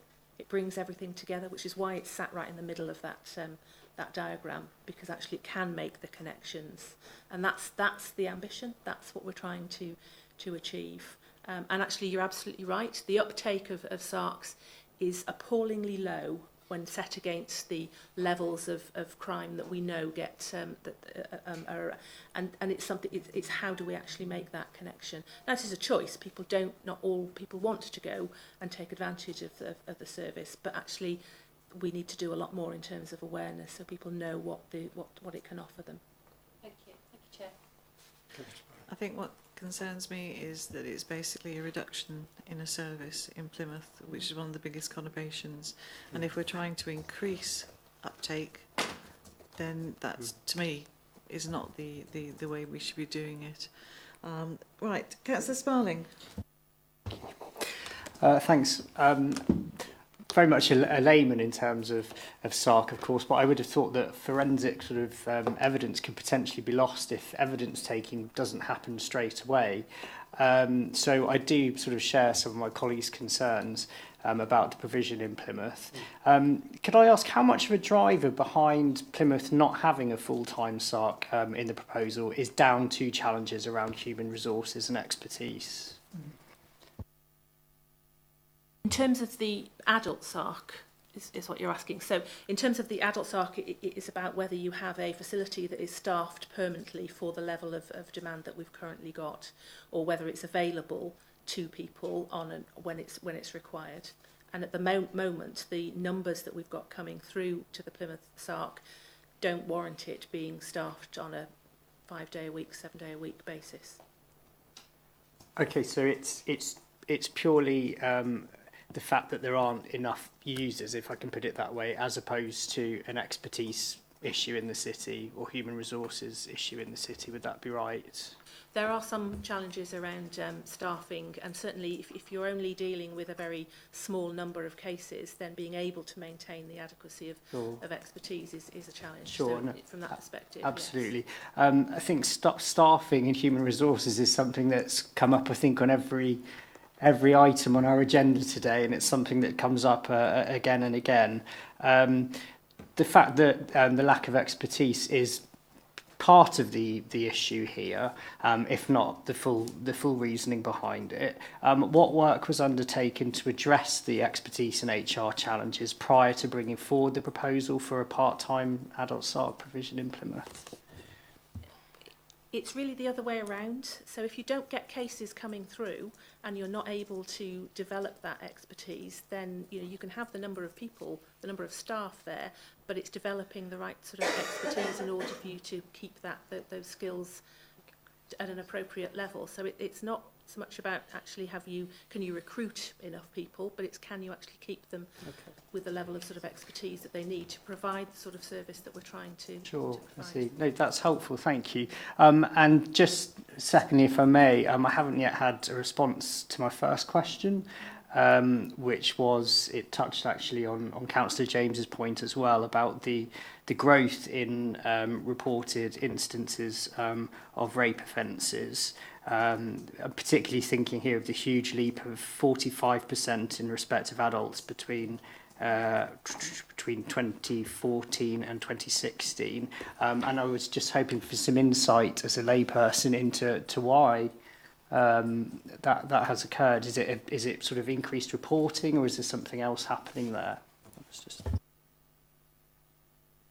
Yes, I think it's quite a complex picture, and we haven't looked in detail as a range of partners about why. I think what we pick up anecdotally is people feel more confident in coming forward because they hear more about what they may get through TV or other places. For example, new SARCs opening in quite high-profile ways. They feel, yes, we can go. I think also for the few that unfortunately have had to go through SARC and sharing generally the feedback is really good experience of going through SARC and being listened to and being cared for and supported and sharing that. I think that might be part of it as well. As I said previously, there's also the issue about, you know, the high-profile cases, the Savills, the Football Association, the independent inquiry, just making it much easier for the issue to be spoken about publicly. Councillor James. Yes, thank you. In your reply to Councillor Sparling, you said that Plymouth doesn't warrant a permanent SARC. But you haven't explained to me why. I have no idea why you're saying that. So when you come across your engagement, you've got an engagement exercise here, online survey for stakeholders, targeted interviews with stakeholders and presentate various things. Who in actual fact did you engage with in Plymouth to come across your decision to make this an acute SARC? Who do you engage with? How do you come to make your decision for it to be an acute? So the consultation exercise we haven't properly evaluated yet, so I'm not in a position to say how many people or what the level of response was. I've seen quite enough amount of it coming through, but we haven't done that proper evaluation yet. I just need to go back to the point that we're not saying there isn't going to be a SARC in Plymouth. What we're saying is there will be acute response SARC for cases when they are referred in, rather than having something that is staffed on a 5-day-a-week basis. And that goes back to the fact that over the number of referrals that we've had into the SARC, that's only been about 20 adults per quarter. So for long periods of time, the current facility is not being utilised. I think you're getting the impression from the members of this committee that we're against an acute. We want a permanent SARC in Plymouth, not an acute one. And you're basing your response, even though you haven't evaluated the results of the survey. You're just coming up with this idea that, yes, we'll have an acute one. And you haven't even evaluated yet. I'm going back to my question. Who did you engage with in Plymouth to come to this decision? Who did you engage with? Police? We've engaged with the police, with the crime commissioners, with social services, across the range of stakeholders, third sector organisations, the whole range. And that was in Plymouth? And I take it then, because if you come to this proposal for an acute SARC, that was their decision as well? Or is it just your decision as an NHS? This is a proposal at this stage. A proposal, yeah. Okay, I'm going to sort of pull back a little bit here. I mean, we haven't seen the results yet of the consultation. Yeah. And I think we ought to be mindful of that. And I think one of the things that jumps out here is that we're actually saying there was 592 sexual assaults here in Plymouth. Yes. And yet we've just been told that there were 20 that went in a quarter. So again, from my perspective, I need to know what happened to the rest of those people. Why hadn't they been getting the information or whatever to go and make use of this system? And that to me is equally something that needs to be answered. I'm going to stop us there because I think now we're sort of just going round and round and round. I think what I need, I'm personally not happy at the moment about what we're doing, and bearing in mind this is a service that we're talking about the Southwest, I really need to know, Ross, as to what we do and what is the best outcome for this piece of scrutiny. Thank you, Chair. So I think there's a number of questions that you still wish to raise. Following your discussion, I'll put to you some recommendations which you may wish to accept or reject. So the panel is minded to view these proposals as a substantial variation of service provision based on the proposed service not having been tried and tested across a geography similar to Devon and Cornwall, reduction in local accessibility, particularly as proposals indicate adverse travel implications for the public, that the proposal has a seemingly counterintuitive case for change as this is essentially a reduction, or it's viewed as a reduction in local accessibility for potential service users. So the committee, under the powers conferred by the NHS 2006 Act, as amended, recommends to NHS England that the consultation methodology and results, final service model and service specification are subject to a joint health scrutiny committee by local authorities in the area, and therefore the service specification should not be put out for tender in September. To facilitate that, Chair, you'll need to direct me to work with colleagues across the local authority areas on the peninsula to convene a joint health scrutiny committee with affected local authority areas to consider the detailed plans for the variation of service for your consideration, committee. Can I say, committee, this is something that we very rarely need to do, and it needs to be considered in all seriousness. But I personally feel that this is something that that does affect more than one area, and that it's the optimal course that we need to be doing to protect this service. Councillor Dan. And one thing that you're reading out there, Ross, when you're talking about people who had to travel, I think the concern actually is about children and young people, because I was concerned about a couple of things that were said about how young people can go home and rest, and I just think I'd like to understand more about what that integrated service looks like, especially for children and young people, because it's so linked with CAMS and everything else that we do in the city, and we know that that is a poorly resourced service, and so if we have to rely on some of that service to support some of these victims, then I'd be really concerned. So can we just have something specific there about children and young people? Thank you, Ross. Thank you, Chair, through you. Given that we'd probably look to do a joint committee proposal, we'd need to work that up, and we'd work with our health scrutiny colleagues from across the local authorities areas. So working with those in Truro that might see a reduction in paediatric services, it'd certainly be a case for them. That's a tough one. I'd just like to support that proposal, because I think it's important that we represent the young people in Plymouth, and they haven't got a voice here, but we have, and that to accept this report as it stands, we'd be failing in our duty. So I totally support everything you said, Chair. Okay, well, I very rarely go to a vote on this committee, but I think I would like to say all those in favour of a proposal for the joint scrutiny and getting that in place, can I ask for you to vote? Yes. Right, thank you very much. Thank you, unanimous. Thank you. Ross, you'll need to do some organising there. Sorry, there's some homework for you. And, you know, obviously we will get back to you, to NHS England, with the arrangements for that, because no doubt we'll be inviting you back to join us for that. So we're following that vote, we are making a formal recommendation of a joint scrutiny.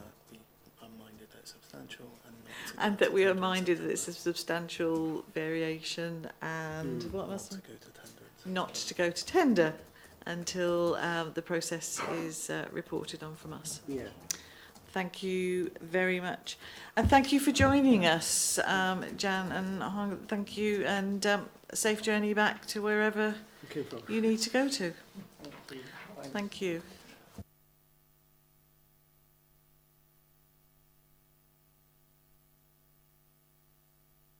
Right, we've got the Integrated Health and Wellbeing System Performance Scorecard.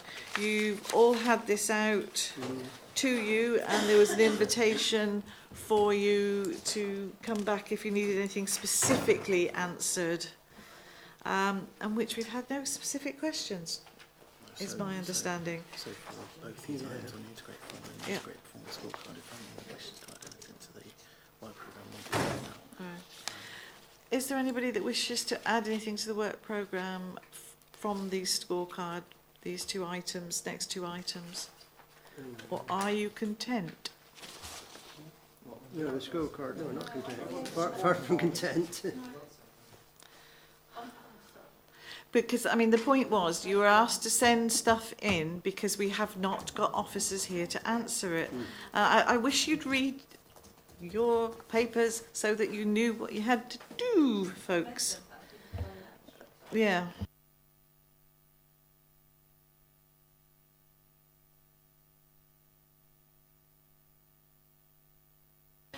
Can I suggest then that if you've got questions that need to be answered, if you let Ross and David and I have a copy of what you need answering, we will send your question to the appropriate officer, and that you get an answer, or that if it's something more substantial, we'll make sure we get an officer here. But that is the whole idea, was that to save officers coming unnecessarily and sitting here all afternoon. And we can add stuff to the work programme if needs be from that. Great. Sorry about that. Right. We'll try again next time, eh? Right. Tracking resolutions, item 11. No, 10. Well, I've got item 11 there, but have we got different numberings? Right. Tracking resolutions. Yeah, please, Ross, if you'd like to go through. Thank you, Chair. Number of tracking resolutions there. We've not got answers to all of them.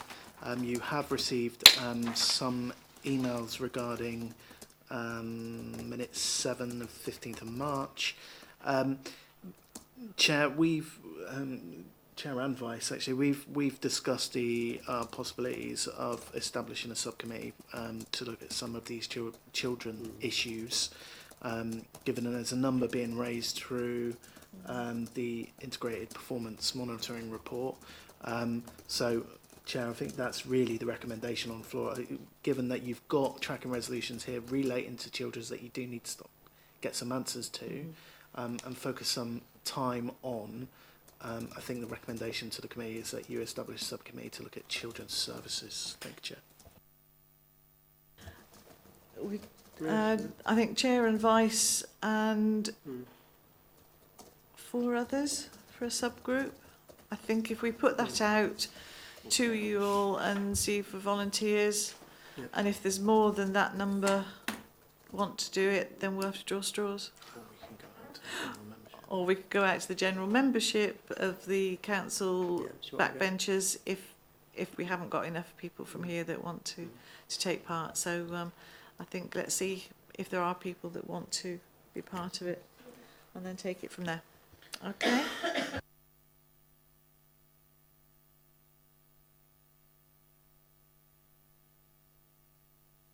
Work programme. Ross, if you want to start, and then we can add. Thank you, Chair. So work programme committee as published with the agenda. What we've tried to do is give you the reasons for your consideration of each of these items, alongside those responsible, and how we consider that's prioritised within your work programme going forward. Happy to take additions. There is more space towards the end of the year, but as we always do, we try to leave a degree of flexibility should anything come up that you do need to deal with. But ready to take additions or removals. Thank you, Chair. Thank you. I think we've got CAMS down in February by the looks of it. It's got mental health. So, I mean, I presume that we would want to split that to CAMS and to adults to make that more specific. I think what we have to get going on is the primary care services one. At the moment, there needs to be a restriction in that the GP contracts that have been handed back, i.e. and the procuring at the moment is Ocean Health, Ernie Settle, Trelawney and Mount Gold. There is a process for procurement, interest of procurement out there at the moment till the 21st of August. So it would be unsafe for us to do anything until at least after that. But then I think we need to get that moving as soon as possible. And I think that's going to take us at least 2 or 3 sessions. And we need to work up the PID on that. So I think that's something that we need to be doing if it's not done already. Ross? Yeah, sorry, Chair, through you. Members would have noticed the ongoing negotiations with Tor Bay regarding their children's services in the newspaper. That will be something that we'll most definitely want to have a look at as a panel. So we'll make sure that we find some time to do that. But it is developing, and as soon as we've got something, we'll be in touch. It may well fall outside of your standard work programme. The other thing that certainly we've had a couple of PIDs in, one about end-of-life care and one about how's the dementia-friendly city status that Plymouth has made a difference. And I think it's time now. We've been a dementia-friendly city for a few years now, and we need to be seeing, has it made a difference to the service, to the provision and the well-being of our citizens? And I feel that's something that we need to do. I did say when I put the two PIDs in that I'd like them done sometime before Christmas time, that it's not so time critical, but to me they're both essential at the moment. And I do say to you, think of things that if on our work programme, is it something that you feel you'd want us to put a project initiative document forward to do some sort of scrutiny? I think then talk with talk with Ross and with either David or myself, and let's see if it's something that we could all bring forward, bring to the group and find out if it's something we want to be doing. Councillor Bridgman. Can I just ask, so I wanted to raise earlier, but it probably wasn't the right time, it's just under young people, there's this whole thing around self-harming, and I asked before when we were going to see some reports or some sort of answers. I'm just wondering, why are we leaving all the way to February? Is there any way we could move CAMS forward a little bit? It's just...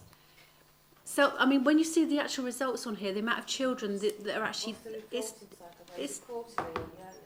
I don't know, but I keep raising it, and it's just... Whether it's a week, whether it's a quarterly or a yearly one. If it's a yearly one, there's nothing you can do until you get the report. Can you use your microphone, please? Sorry, Chair. Is it quarterly or yearly? Through you, Chair. We did... Well, I referred to earlier on track and resolutions item that we had circulated an email reference a track and resolution that was regarding the number of children self-harming in Plymouth compared to the surrounding area. That's been circulated to members. So if it is something that needs to come back sooner rather than later, then of course we can do that. But information has been circulated to members, and the availability of that data is on the Public Health England fingertips tool, so is available. I do recall receiving that email, Ross.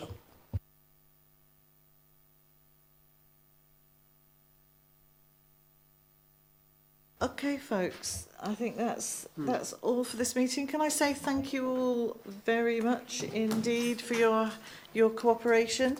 I think what we need to do over this coming year is keep a little bit of an eye of the time as that these meetings take.